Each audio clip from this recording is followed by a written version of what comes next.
The Legislative Assembly of Victoria, Australia, on June 2, 1874, turned their discussion to the suitability of lighthouses on King Island in the wake of the recent wreck of the British Admiral. Mr. Francis stated what he knew of the matter. Quote, "The lighthouse question was a matter of intercolonial concern. In the opinion of Captain Stanley, the officer in charge of the Marine Survey, the present site was not the most desirable one of the lighthouse, and a meeting of harbour-masters from the various colonies was recently held in Sydney to consider this and other kindred questions."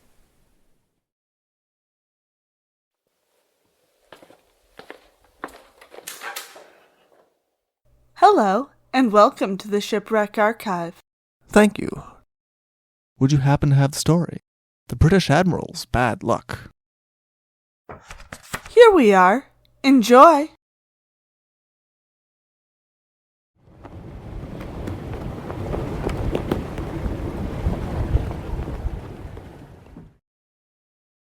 The British Admiral had suffered a short but eventful life.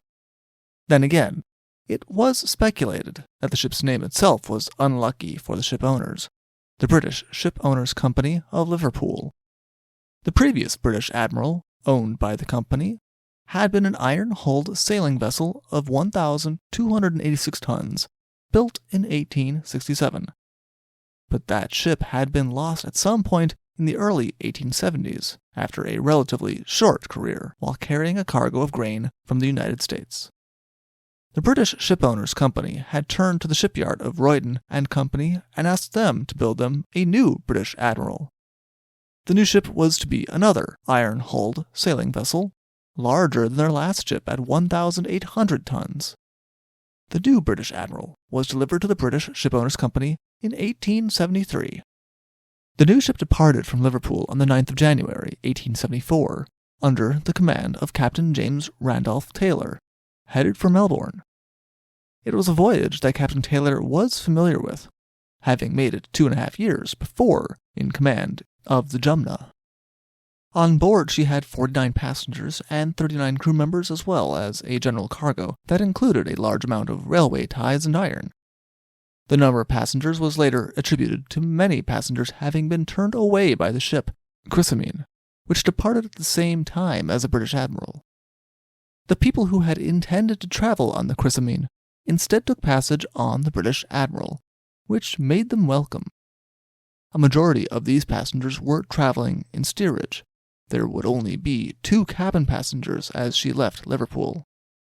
British Admiral made good progress down the channel until she came to the Bay of Biscay, where she encountered a large storm.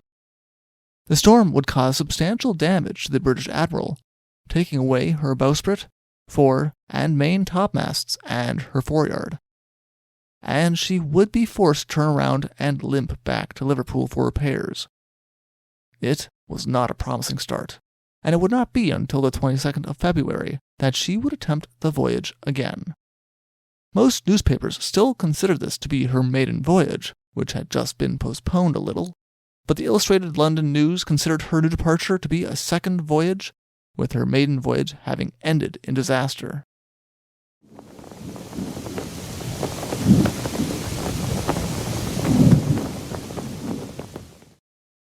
This second departure from Liverpool seemed more promising at first.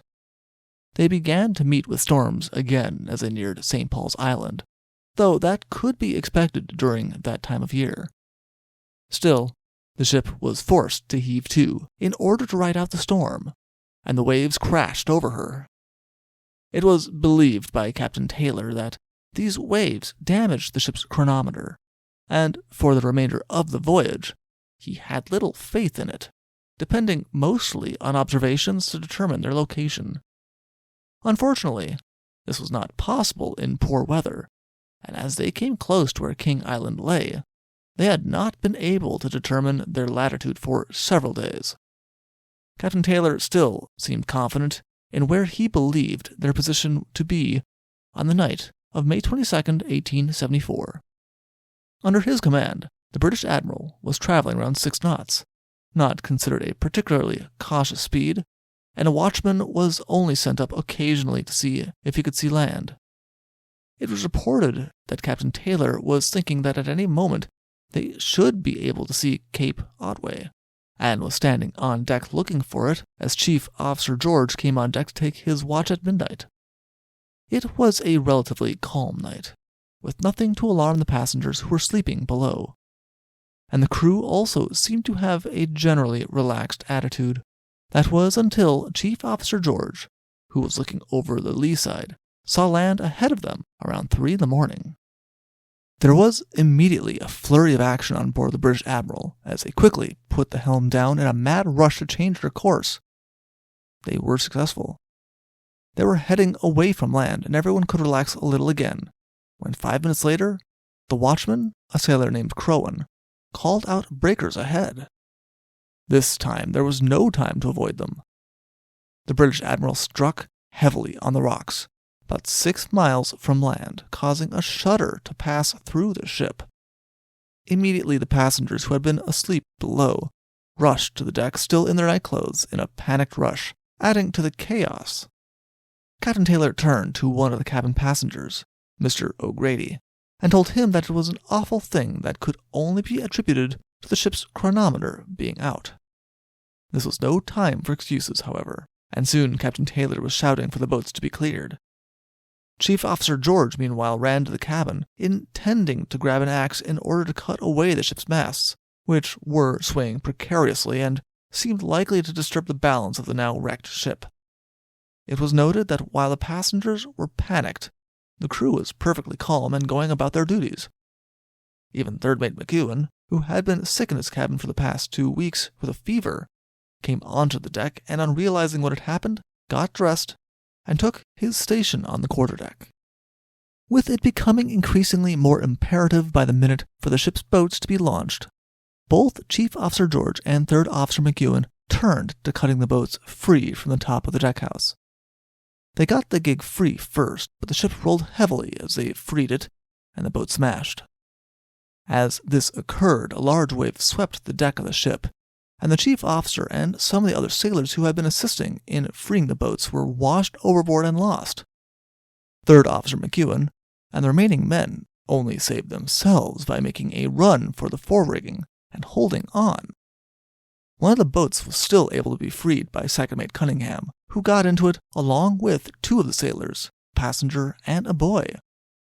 As they passed near the side of the ship, cabin passenger O'Grady, who had been holding on to the mizzen rigging, saw the boat nearby and dropped into her, as did another passenger named Jones. As they jumped into the boat, they called the fellow cabin passenger Nicholson, the son of the former Premier of Victoria, to join them. But Nicholson was unwilling to leave behind the crying and panicked children who were among the passengers.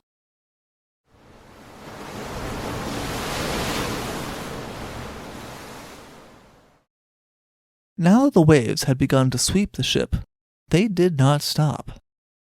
The next wave swept away the mizzenmast, and with it went most of the passengers who had taken shelter on the poop deck. With them also went Captain Taylor, who had been seen standing there before the waves, and was then not seen again. A few minutes later, the mainmast followed. It seemed clear that the forerigging that the third officer and his companions were clinging to must soon follow. The waves were battering them, but the rigging was somehow still holding. Several of their members had been swept away, but a majority of those who were on this part of the ship were members of the crew who had the strength to hold on. They all knew that this was only until the ship gave out under the waves, however. It was starting to show signs of going to pieces. Before this could occur, the battered ship slipped from the rocks that had held her and immediately sank into the deep water. It was estimated that the almost new British Admiral had only lasted an hour on the rocks.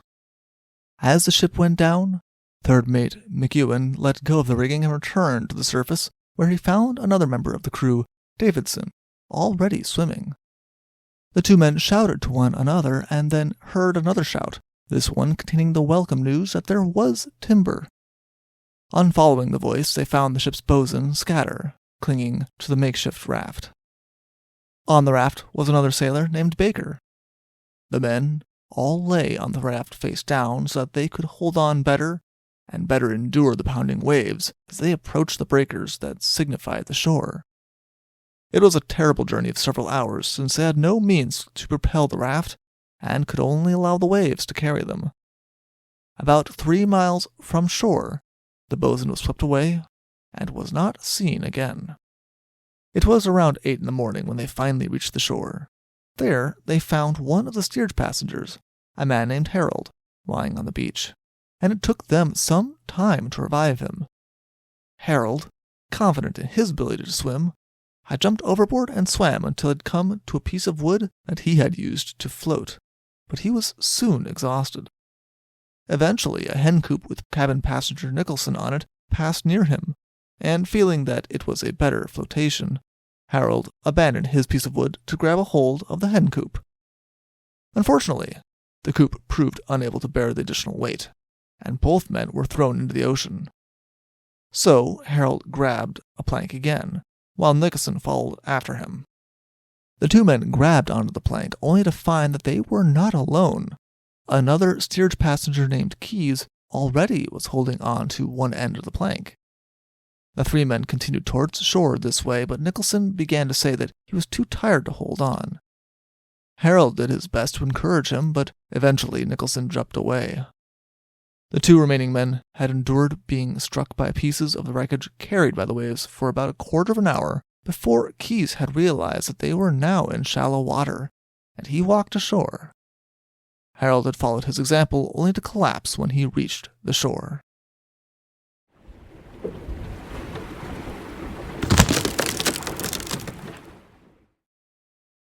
The boat, it was discovered, had not fared any better than the makeshift raft. The boat was tossed around, and they had no means to control it, though, fortunately, it continued on towards land. Finally, the boat was completely tipped over by the waves while crossing a reef. Only 3 of the men, passenger O'Grady and 2 of the sailors, Cunningham and Jones, were able to regain the upturned boat. They were not able to right it, and so they simply clung to the sides of the boat until it drifted to shore. They arrived at 8 in the morning as well, just around the time that McEwen and his companions came to shore, and in equally exhausted states. There would be one more survivor. Crew member Wagardo had been on the mizzen topsail yard when the mast went overboard. He estimated that he had been in the water for about half an hour until he came across the pig house floating by. On it was already a passenger Fielding and 2 of the ship's boys. The pig house had not fared any better than the boat when it crossed the reef, and Wagardo was the only one who managed to remain on it. His 3 companions were lost from sight forever. While looking for them, he did see Nicholson trying to grab a hold of the pig house, but before he could help him, Nicholson had already disappeared. Wagardo was able to float ashore on his pig house without further incident. As the survivors gathered on the shore, they gathered what they could from the wreckage to fashion themselves a tent and start a fire. They spent the first night this way until they were found by a hunter named McPherson, who brought them to his home and provided them with everything he could by way of food and clothing.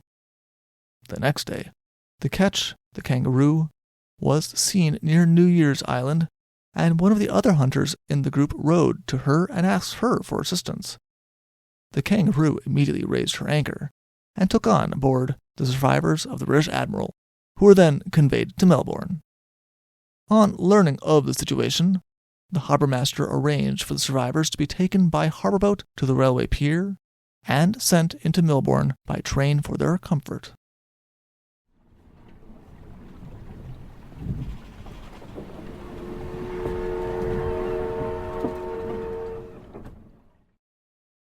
It did not take long for word to travel about what had occurred, and the battered and poorly dressed men were picked up from the train station by Mr. Rees of the Sailors' Home, where all of their wants could be supplied, and they could regain their strength. It was reported that every one of them bore the marks of their ordeal, amazingly in the hands of McEwen, the only surviving officer of the wreck, with the ship's papers and the log of the vessel.